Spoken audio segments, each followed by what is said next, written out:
Ladies and gentlemen, we're talking Justice League. And this time, I've got an article from John King on Facebook. I had to actually log out of Facebook, John, because you blocked me.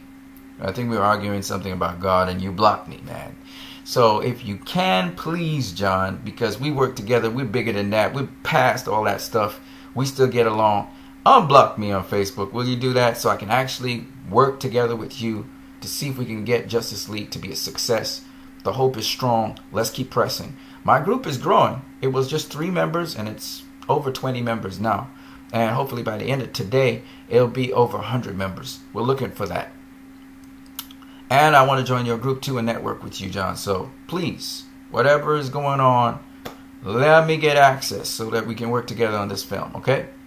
All right. In spite of that, I want to talk to you guys about John King's article, which kind of covers some of the things I did. I haven't gone really deeply into depth. I have planned to do some videos on that so that you guys can see the connection of Zack Snyder's work from Man of Steel all the way to Justice League, that there's this connection and that he has a particular style and that this movie captures that.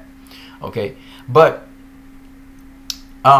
let's go into this article here by John King. So John King, he says this is his article: Zack Snyder's signature movie symmetry, a beautiful truth. You know, I like how you use a beautiful truth there, John, in place of a beautiful lie that was in BVS. That's dope. I like that. And especially Justice League. Justice League was a beautiful truth, actually. BVS was a beautiful lie. Nice. Thumbs up on that. All right, let's get into it. So some people say the Justice League movie is thin on story. Justice League lost its deepness. Justice League is no longer a Snyder movie. Justice League is so different from other DC Universe movies. These are things you'll hear critics and even some Snyder fans say. I say not so fast. As far as Snyder's flavor, style, and storytelling, don't fully count Justice League down and out. How much of Justice League Snyder is at the very least debatable, and here's why. There's a lot of talk from critics and fans alike over which scenes are Snyder's and which are Whedon's, which dialogue and script is Snyder's versus Whedon's, what is cut and what wasn't, which scenes were lightened up and which wasn't. These back and forth accusations have been going on since the trailers and now the movie itself, so much that fans, critics, and reviewers have developed a habit of doing so. But one thing about habits is they cause people to miss things. They overanalyze so much that they can miss an entire direction or angle. Critics are trashing Justice League because it's a Snyder film, and some fans are trashing it because they say it's a Whedon film. Can anyone say dichotomy? Have Snyder fans completely forgot how to dissect his movies? Have they forgot to notice the visual storytelling? Maybe. All these comparisons over Whedon versus Snyder, and they have completely forgot to look for his signature symmetry and consistency in his storytelling. And I can say for certain that is in Justice League. Alright, let's get into it. The signature use of newspapers, just like in the comics. Zack Snyder. And in this we see that in BVS we had the scene with Batman from the Gotham Free Gazette, Wonder Woman with the photo still, and Wonder Woman looking at the newspaper in Wonder Woman where she's seeing Steve Trevor. In Man of Steel we saw how no, this is BVS, my brother, but nonetheless, in BVS, this is where Clark Kent died, and he was in the newspaper. And Watchmen, we see that Soviets called Dr. M imperious weapon. In Justice League, we have the newspaper article as well. And of course, in Man of Steel, if I'm not mistaken, they had this on Lewis's phone. We saw she was looking at an online media outlet.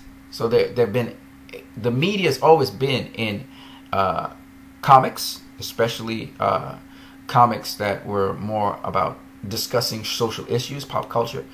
And the media is in Zack Snyder's DCEU films, all of his DCEU films, or films he's associated with via story.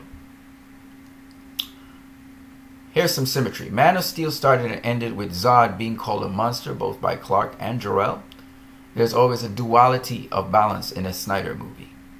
So you see General Sun said, "Not this monster you become." And then, of course, at the end of the movie, "You're a monster, Zod, and I gotta stop you." Batman v Superman Snyder symmetry started and ended with a funeral. And I just want to add here that actually you'll see symmetry within the movie as well. Alright? And the pivotal point in that movie may be when Bruce meets Clark for the second time, I think. But nonetheless, yes, there's a funeral at the beginning and the end of BVS. And of course, there's also symmetry in that in Justice League, the movie starts with fear used by Batman and ends with fear caused by Superman freezing Steppenwolf's axe, Wonder Woman smashing it. Steppenwolf becomes fearful, bookending the movie with the theme of fear. Alright, and Parademons feed off of that, of course. So the guy in the beginning of the movie said, "What do you want from me?" When Batman is, securing him before he falls. And Batman says, "Fear." And then Aquaman says, "Smell that?" And you see the Parademons jump at Steppenwolf. And then Batman says, "Fear." So he ends it with fear. That's correct. So there it is, and Batman says fear. Alright. In Justice League Snyder symmetry that's parallel with BVS. In BVS, Lewis stops Batman from killing Superman. In Justice League, Lewis stops Superman from killing Batman. Alright? Yeah. So that's the symmetry right there, and there's a ton more between movies that he's done symmetrical things with. Alright. Snyder's signature use of TV media as a storytelling device. So, all his movies this has happened, alright? You Are Not Alone, General Zod uses TV media. There was the news article with Lois Lane, where it was like the guy was on TV talking about Lois was the one that knew about where Superman is and who he is. In BVS, we had the jokes. We had the lady, Nancy, whatever her name is, the lawyer lady, saying, "I didn't point any fingers. See, look, all 10 fingers." And then we have in Justice League, this woman who's, again, she's cursing the daylights out of the fact that her husband's been abducted by aliens. She probably has been converted into a parademon. The newspaper front page used in JL I show above has another major Snyder fingerprint all over it. Pop culture references. There's pop culture all through Man of Steel, BVS, and now Justice League. And it's confirmed in Zack Snyder's own words. And in the sense that he's talking about Watchmen here, Watchmen referenced movies, comic books, pop culture in general. It knows its movie. I really do like movies that ride that fine line, the razor edge between parody and supporting the fake movie part of the movie. Zack Snyder said that, okay? And you can see here, he did some pop culture references with David Bowie and with Prince. And there's Superman. These are all Easter eggs. Along with the pop culture references, Justice League walks that same fine line itself of self-awareness that Zack Snyder's signature symmetry that connects every movie he's involved with. All these things sound trivial when you talk about them individually, but when you look at the big picture, there are a ton of these symmetries and consistencies. That's what makes him brilliant, actually. The other thing he didn't mention, which I just did a video of, is Zack Snyder uses a lot of quotations of common sayings. Some not so common. People don't know them so well. In BVS and Man of Steel, we had the theme, people hate what they don't understand. I'll just use one of those. In the most recent one I talked to you guys about, which is not so popular, is the one which says, the strongest man is strongest alone, or the strong man is strongest alone, right? Which is one I just discussed in the movie. So what Zack Snyder, another signature style of a Zack Snyder movie, is the pluralism in the meaning of things that are said. Devils don't come from hell beneath us. No, they come from the sky. And Zack Snyder doesn't just use Chris Terrio as well, sorry. Chris Terrio, David Goyer. These are the people who wrote for Zack Snyder, but the idea came from Zack. Zack Snyder uses doublespeak, meaning there's a lot of depth to whatever people are saying, but he's a minimalist, meaning he does not use a whole bunch of words and dialogue. This is minimalist. So when you're looking at a Zack Snyder movie, you're going to see a couple things. One, you're going to see pluralism. One thing can mean multiple things. And generally speaking, they mean multiple things in the movie because Zack Snyder will actually explore the depth of meaning. And this is something that the Bible does as well. Okay. The next thing you're going to notice in a Zack Snyder film, when we're talking dialogue only, is that in a Zack Snyder film, you're going to also experience dialogue that besides it being minimalistic and having multiple meanings, that dialogue is usually played over and over. It's a repeating motif. So there are repeating motifs. Like, that's fear. Like, you're out of your mind, Bruce Wayne. It's said multiple times through the movie. So by saying it multiple times during the movie, it has slight nuance of change, a shade difference in meaning every time it's said differently in the movie. Again, this is how scripture is as well. Another thing that Zack Snyder is one of his signature things in the DCEU, I can't speak for other movies, but in the DCEU, is his likeness to the biblical nature. That Snyder focuses on qualities and virtues. And when he's looking at personalities, it's very important to realize that he does not function on the level of a superfluous level. So you never really hear in the Justice League movie Gal Gadot's character called Wonder Woman. You do hear Superman be called Superman. You do not hear Cyborg called Cyborg. You do not hear Flash called Flash. You do not hear Batman called Batman, but it's possible you could have heard somebody call him Batman, at least in BVS, or the Bat. But he was named the Batman in BVS for sure, and Superman was named the Superman by people. All right, but what Zack Snyder tries to look at is the psychology of these characters, how they are real people, how they are brought to reality. And I also thought David Ayer did an excellent job of that in Suicide Squad. So there is that nature to Zack Snyder's films. And that's something that you can tell a Zack Snyder film from a Joss Whedon film. The other thing you can do to know when Superman is a reshoot or Superman is the actual Zack Snyder cut you're looking at is simply look at the face where his mustache would be. And so you can tell a lot of scenes were reshot by Joss Whedon that way. And there are not many. There are not many scenes which are reshot by Joss Whedon, to be honest with you, concerning Superman. So just something worth noting. And then, to give you some more depth into Zack Snyder, he also comes with certain themes. He comes with visual themes, and he also comes with verbal themes. All right? So one of the visual themes that Zack Snyder is known very much for, and you can check the breadth of the DCEU movies, you're going to see this, is above and below. And the reason is because, like I said before, this is a world where there are gods, there are men, there are monsters, and there are devils. Okay? There's the full span of it. And we mean it metaphorically. We don't necessarily mean it, oh, literal God to worship. Not like that. But some of them are worshipped, right? So you have to understand that is the world Zack Snyder has set up. And so if you see these themes consistently of above and below and of these different strata of individuals, which is a Zack Snyder film, then you have to admit this is a Zack Snyder film. So these are some of the really key things you must look for in a Zack Snyder film. Zack Snyder's films also build on realism.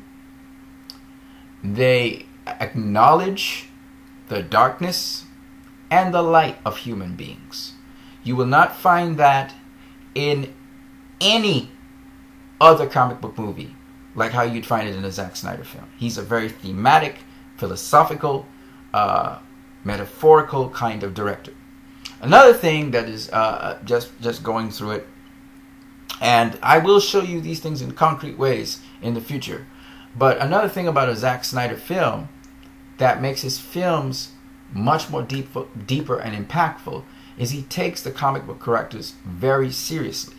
Now, whether they are funny or not is not the point of being serious. The character may inherently be funny, but he places this character in a real world setting with their powers and everything, and they conduct themselves as if this is a real scenario. I'll give you one example.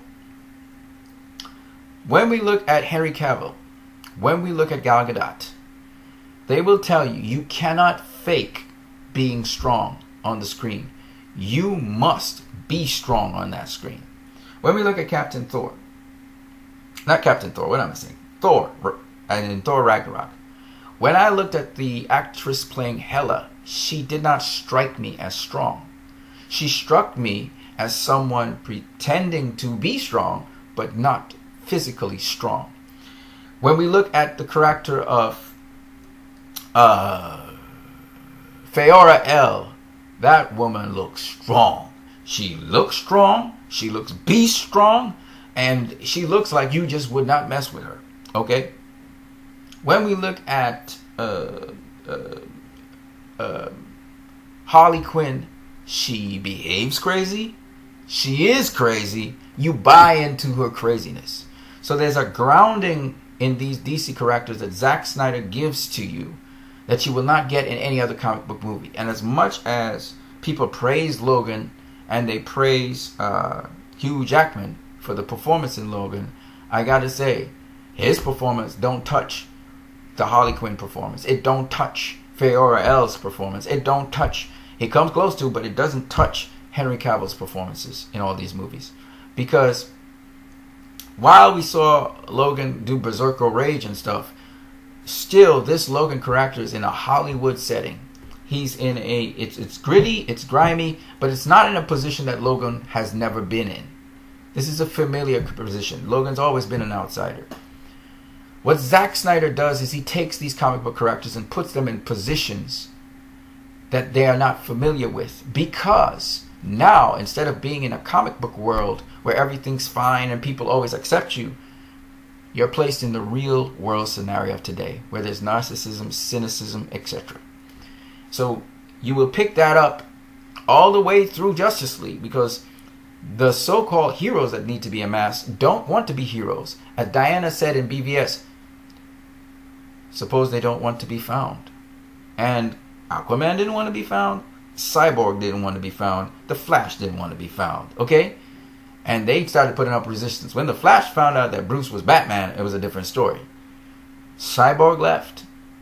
Aquaman left. They did not want to be found. Again, these are traits of people. And they're not called Cyborg and Aquaman and the Flash. They're called Barry Allen. They're called Arthur Curry. And they're called Victor Stone. Even though Victor Stone says he's dead. He's gone. So we have Victor Stone who died. We have the death and resurrection themes. Victor Stone was dead, but then he was resurrected by Superman when he said he wished he would. He wants to be alive. He's good. He's happy being alive. Superman was dead. He was resurrected. Batman was dead in BVS. He was resurrected. Wonder Woman was coming out the shadows. She wasn't dead, but she was afraid to come out the shadows. Right? And Aquaman was afraid to come out the shadows. So my point, death and rebirth, death and resurrection, all that kind of stuff, it's a theme in Zack Snyder's movies. And all of these things you have to see. If you don't see these themes that are present in Zack Snyder's movies, of course you're going to say, oh, this is not a Zack Snyder movie, they hack it to shreds, blah, blah, blah, blah, yada, yada, yada. And you'll just belch a whole bunch of emptiness. You know what I'm saying? You got to know what Zack Snyder brings to the table. And guys like me, we break it down. So when we break it down to you guys, that's when you get enriched. But I knew this was a Zack Snyder movie from start to finish. I told you, if this wasn't a Zack Snyder movie, you would be the first to know. But there's only so much Joss Whedon could have done, because you had 100% of principal footage done. So the only thing Joss Whedon could have done, well, he did some things with the visual effects. I could tell Joss Whedon had some influence on the visual effects, especially in terms of the color palette in the movie. But in terms of all these other itchy bitsy nitty picky things like, oh, Joss Whedon, we don't even know how he did the CGI effects for Superman's face. CGI is fine, man. It didn't distract me from the plot of the story. It wasn't atrocious CGI in my opinion, because I knew they were still working on the CGI, so it wasn't a problem for me. Those are all petty things compared to the bigger picture of this movie. And that's why I said some of these fans are just being petty. Oh, they left out this and they left out that from the movie. But the movie has its content. It tells you the story. Batman v Superman told you its story. Zack Snyder was the guy that basically chopped it down. Okay? But it told you what it needed to tell you. Okay? When we saw Zack Snyder's cut, it was longer. It was more streamlined. And a little bit more stiff to explain things, but essentially the story was the same. When we look at Justice League, this story is essentially going to be the same, just you're going to get some more goodies in the pot. I'm looking forward to those goodies if this film does well. If this film does not do well, I'm going to say it again to you guys, if this film doesn't do well, we're not going to see the DCU run forward. You're not going to see it. Now, I'm hearing all kinds of silly points by people. Oh, well, Zack Snyder wasn't really trying to form the DCEU and blah, blah, blah, blah, blah. Listen, man, shut up.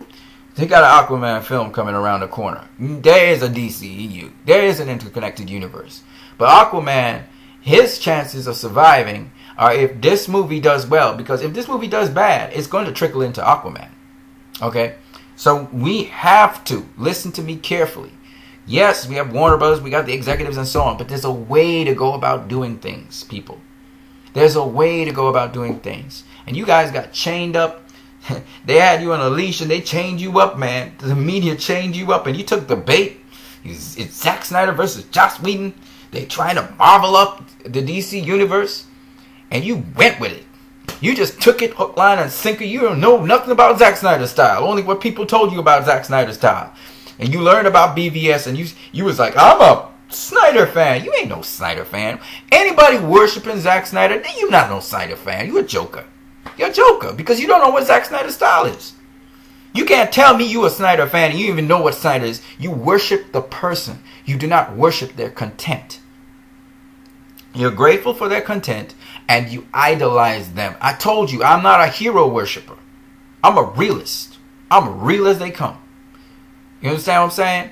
I'm the real deal. I don't want nobody worship me. But when I see bullshit from a mile afar. Alright? I sift through stuff and I know what is nonsense and what is. Alright? Just telling you. Anyway, guys, I gotta go and sell. Then I gotta go back and give some music lessons. You guys have a great one.